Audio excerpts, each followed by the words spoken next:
My story could be one of thousands.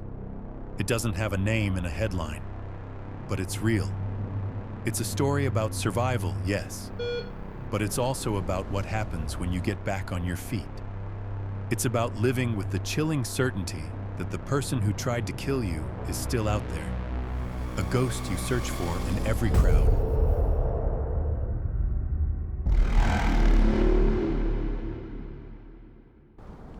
It happened 10 years ago. 10 years since I was left for dead on the side of a road I walked down almost every day.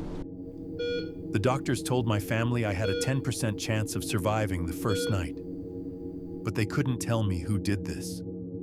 No one has ever been able to tell me that.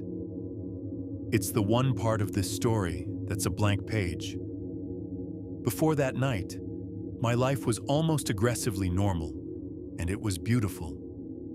I was 24, had a job I didn't hate, and was living in a small apartment that was just starting to feel like mine. My biggest worry was making my student loan payments on time. My greatest pleasure was the weekly dinner I had with my parents, where my brother and I would fight over the last slice of pizza.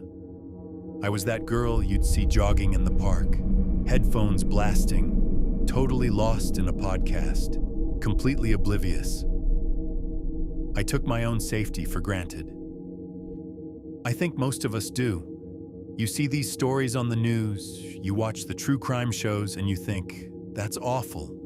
But you never really think it could be you. The world feels like a safe place right up until the moment it isn't. I remember that day with a clarity that still feels sharp enough to cut me. It was a Tuesday in October, and the air was just starting to get that crisp autumn bite. I'd worked late on some last-minute project for my boss. I missed my usual 7:15 bus and decided to just walk home instead of waiting around. It was a walk I'd made 100 times before, a straight shot through quiet, tree-lined streets, just under 2 miles. The perfect way to decompress. I even called my mom to tell her I was walking and that I'd see her for dinner on Sunday. "Be safe," she said. She always said that. The sun was down, and the streetlights were throwing these long, dancing shadows across the sidewalk. I was maybe 3 blocks from my apartment. I remember the sound of dead leaves crunching under my boots. It's funny, the details that your brain decides to keep. I have no idea what song was playing in my headphones, but I can still feel the fuzzy texture of my jacket sleeve and the heavy weight of my laptop bag digging into my shoulder. I never heard him come up behind me. The first thing I knew was a hand clamped hard over my mouth, rough and dirty. Another arm wrapped around my waist and lifted me off my feet like I weighed nothing at all. It was so fast my brain couldn't even catch up to the fear. It was just a sudden, violent tear in my reality. 1 second, walking home. The next, being dragged into the pitch-black space between 2 houses. My bag hit the ground. My headphones were ripped out of my ears. The world, which had been muffled by music just a moment before, was suddenly filled with the sound of my own frantic, useless struggling, and he never said a word. That was one of the most chilling parts. He didn't ask for my wallet. He didn't yell a threat. There was just this grunting sound of effort as he threw me down. The impact knocked the wind right out of me. Pain just exploded in my back, sharp and electric. I tried to gasp for air, but his weight was on me, crushing me into the damp grass. I remember the smell of wet earth and something else, something sour on his clothes. I fought back. I scratched and kicked and tried to scream past the hand that was now squeezing my throat, but it was like fighting a brick wall. The force was just absolute. I only saw his face for a second, in the dim glow of a faraway porch light. It wasn't a monster's face. It was just a face, nondescript, forgettable. And that's what haunts me the most. He could be anyone. The man in line behind you at the grocery store. The guy in the car next to you at a red light. The last thing I remember is the cold, metallic taste of blood filling my mouth and the terrifying, hollow silence of his attack. There was no rage there, no passion. It just felt like a task being finished. Then, nothing. I woke up to the glare of fluorescent lights and a steady, insistent beeping. For a moment, I had no clue where I was. The pain was just this dull, full-body throb. A nurse with kind eyes was adjusting my IV. She told me I was in the hospital.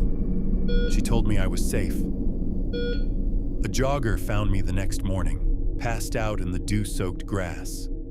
My body temperature was dangerously low. I had a fractured skull, 3 broken ribs, a collapsed lung, and I was bleeding internally. I was alive, but just barely. The first few days were a blur of painkillers and hushed conversations right outside my door.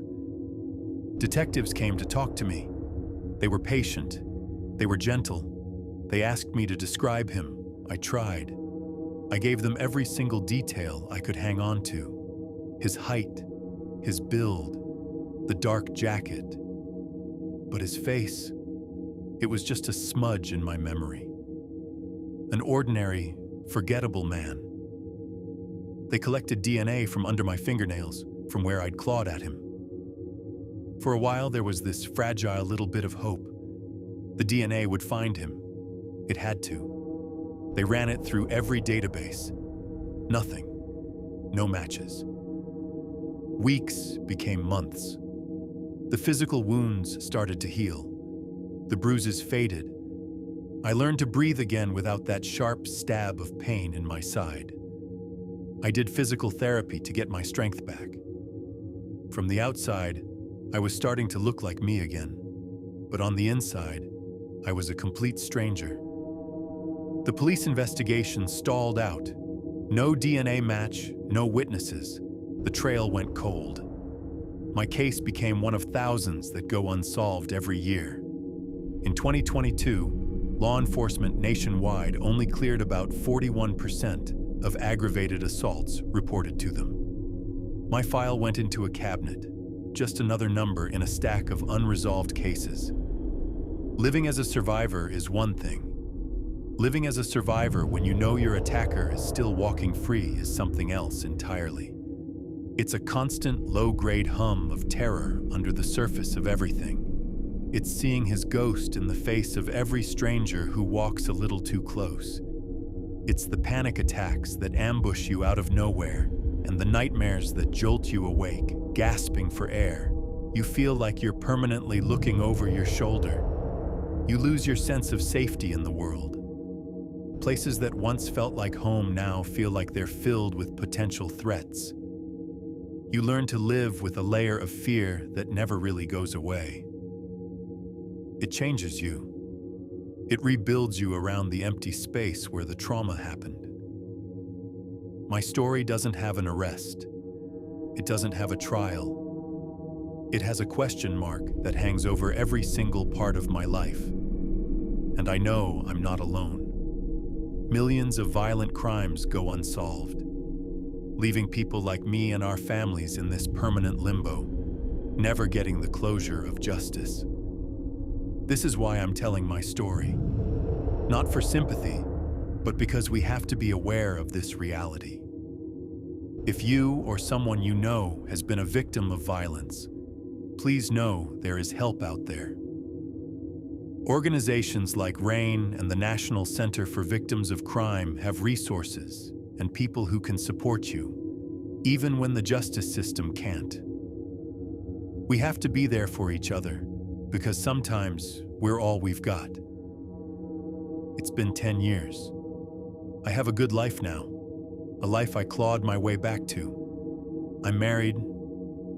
I have a little girl who has my smile and her dad's laugh. I have moments of pure, unfiltered joy that I hold on to with everything I have. But the fear is a quiet passenger that never, ever leaves the car. Sometimes, when I'm watching my daughter play in the park, I'll see a man in the distance, and for a split second, my heart will just stop. My breath will catch. Is it him? I know, logically, the odds are astronomical. But the question is always there. The not knowing is a wound that just won't close. He was never found. He is still out there. And I am still here, living with what he did, and the terrifying, unending possibility that he could do it again. That is my reality. That is the reality for thousands of us. And it's a story that has to be heard.